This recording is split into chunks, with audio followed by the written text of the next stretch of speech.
FIFA 11 for the PS3. And little did I know at the time, but this is where it all went wrong. I played that game nonstop. Every time my friends came over, we'd play kickoff mode. I mean, I loved it. And before this game, I didn't even watch professional football at all. I didn't know what the Premier League was or La Liga or any of these leagues, not even MLS. I didn't watch any of the sport whatsoever.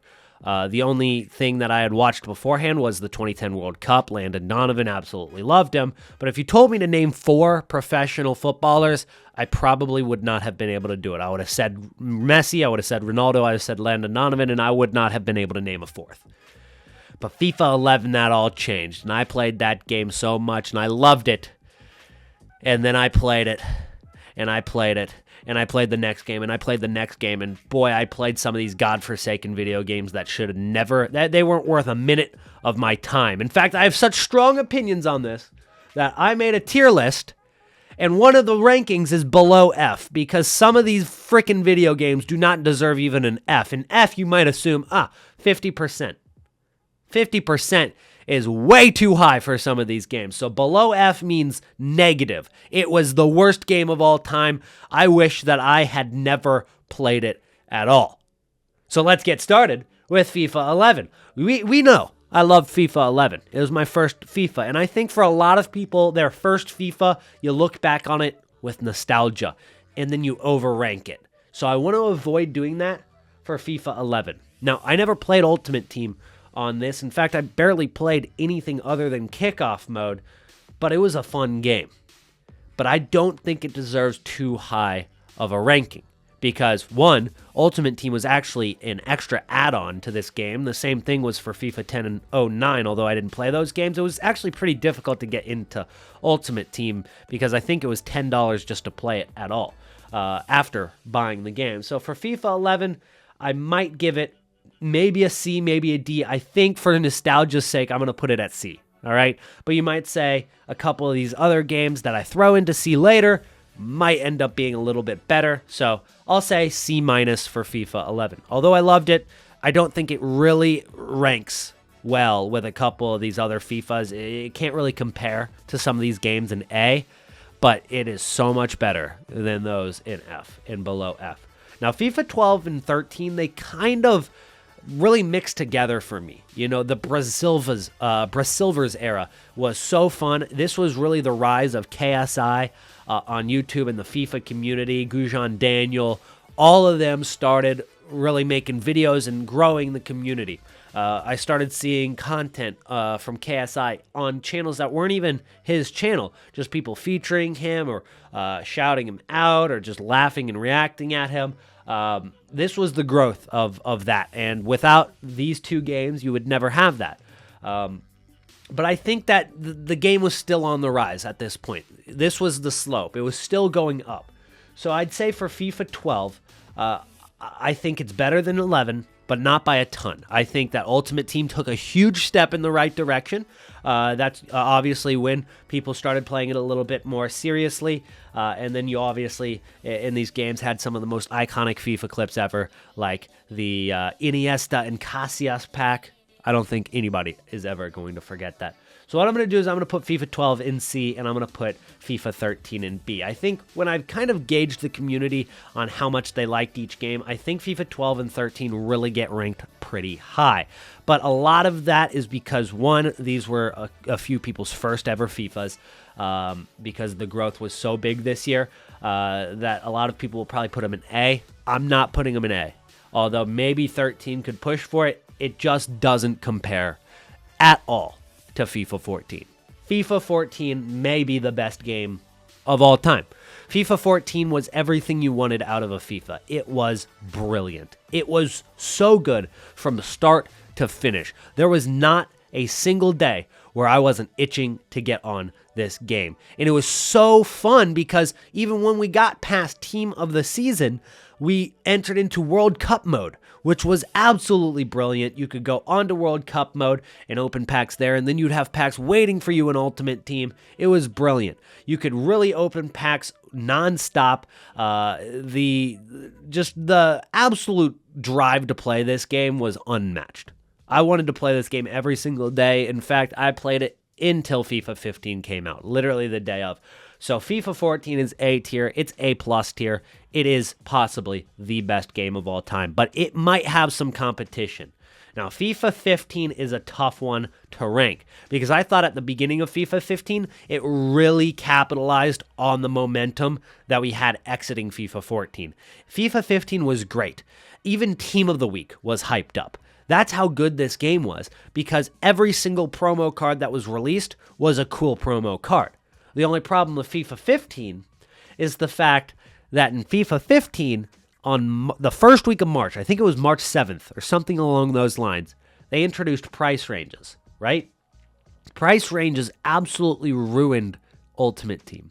It was unplayable because there was a 90% chance either your card didn't sell because the price range was too high, or it would sell immediately because the price range was too low and it was extinct. Now, it added a couple of aspects to this game, which were fun. We're like collecting extinct cards. In fact, I remember packing the Silver Team of the Season Elton, which was one of the rarest cards in the game, and I had packed that in a normal 5K gold pack, which the odds of that are probably below zero. It's unbelievable. One of the greatest things I've ever done in a FIFA.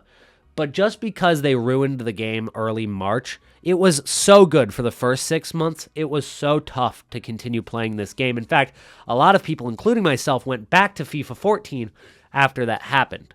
So for that, it goes into B. It was a great game. EA ruined it mid-year. I do not know what they were thinking. There's still people that actually vouch for price ranges. Those people are absolute idiots. I have no idea what they were thinking. In fact, going into FIFA 16, even though the price ranges were a little bit better in terms of being updated, it didn't stop coin buying. It didn't stop any of the market inflation. Although on Xbox, the market inflation did go down. It was mostly because they were starting to ban people for transferring coins, not because the price ranges stopped them. In fact, I actually did transfer a lot of coins in FIFA 15, and I didn't do it until price ranges were introduced. I had never done it beforehand. So it really didn't stop anybody. It really just made the game a little bit more difficult, a lot more difficult to play. So unfortunately, that game could have been A tier. It could have been the best FIFA of all time, but if it only lasts 6 months before EA ruin it, it just cannot be an A. So that's why I put it into B. Now, FIFA 16. This is going to be probably the more controversial opinion that I have in this game. And I feel like the broadened range of opinions that people have on this game is pretty insane to me. Because what we saw in FIFA 16 was the introduction of FUT Draft, which was really, really cool for like a week.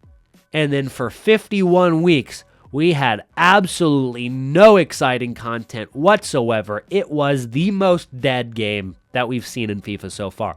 It was super boring. There's no doubt about it. Now, the silver lining to this game for me was the fact that I was very good at it. In terms of every single FIFA, this is the best I was at a FIFA because it really catered to people who love to dribble and do skill moves, which was me. I loved that, right? So I was actually pretty good at this game, but just because of the fact that there was no content all year for this, I mean, we waited and waited for Team of the Year, and then it wasn't that good, and then we waited and waited for St. Patrick's Day, and then that wasn't good, and then Foot Birthday was meh, and then by Team of the Season, you were so burnt out and ready for the next game that you were like, Jesus Christ, just get it over with.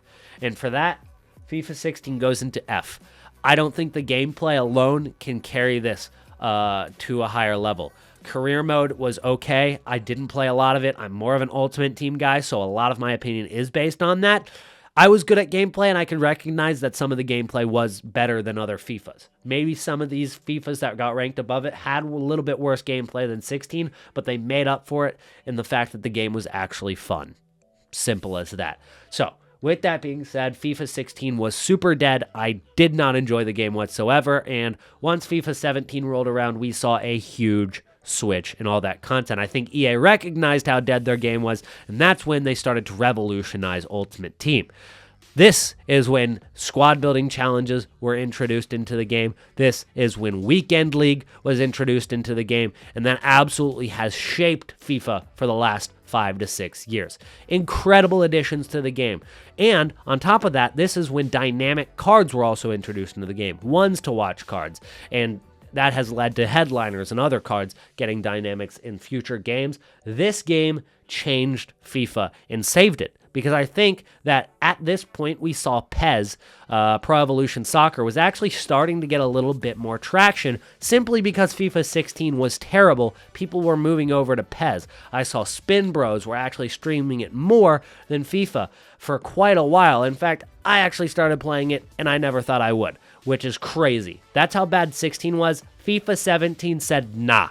Get out of here, PES. You're outdated. You were good in the mid-2000s. It's not happening. And that's why FIFA 17 is absolutely A tier. It was such a good game. It lasted until at least June before people started to get a little bit burnt out after Team of the Season was over, but they still bridged the gap all right with Fuddies. I remember the Fuddies came out, and there were some really cool cards like that Chris Smalling and Luke Shaw, which were super overpowered all year. I remember this game, and I remember the cards because I enjoyed it. It was very, very good. It was great for content creators, and I really just enjoyed 17. Now, there can be a debate on which is better, 14 or 17. I think 17 had a little bit more depth to that game. FIFA 14, I don't know if it's nostalgia or not, but I just cannot confirm to anybody that 17's better. I don't know which one is number one for me. I could not decide, but both of those games are absolutely legendary. Now we go into FIFA 18. This is when Yasser Qureshi was on Twitter. It kind of was our first bridge of communication to EA. People could tweet at Yasser, and Yasser would tweet out maybe some hints towards squad building challenges. It was our first communication. The only problem was the guy was kind of an asshole. I mean, there's no doubt about it. In fact, he actually said that FIFA 18 was going to be the first year of nonstop content. It was going to be FIFA 17, but on steroids. It was going to be absolutely amazing, but it wasn't. They didn't really do anything to improve on 17. In fact, I thought FIFA 18 had less content than 17 and no new content.